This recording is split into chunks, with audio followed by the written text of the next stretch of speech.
Ashamaar qabuun kabajamtootaa fi jaalatamtoota dirree cinaaksaan hundi keessan bakkuma jirtan nageenyi koosin haala qabu jecha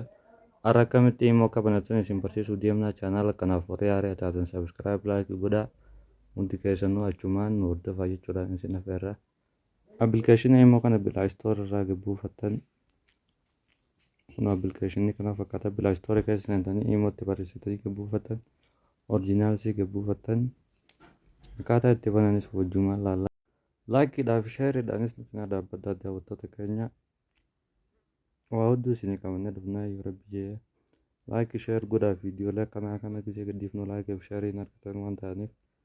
laayikii sheer godhaati eegalaati kun akkana keessa seentanii gisee gabbuuftan booda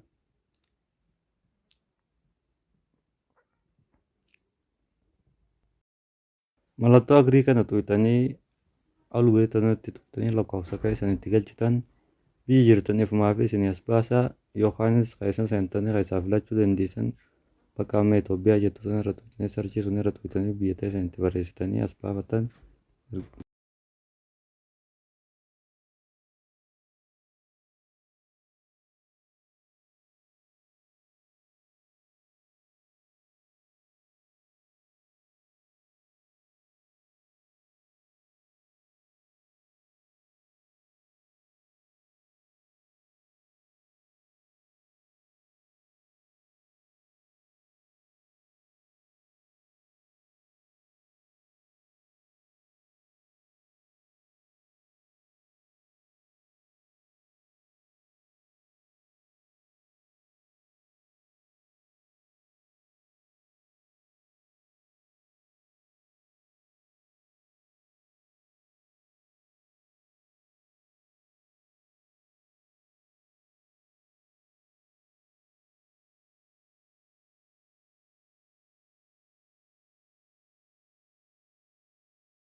Daawwattoota keenya waan nu daawwattaniif hedduu galatoomaa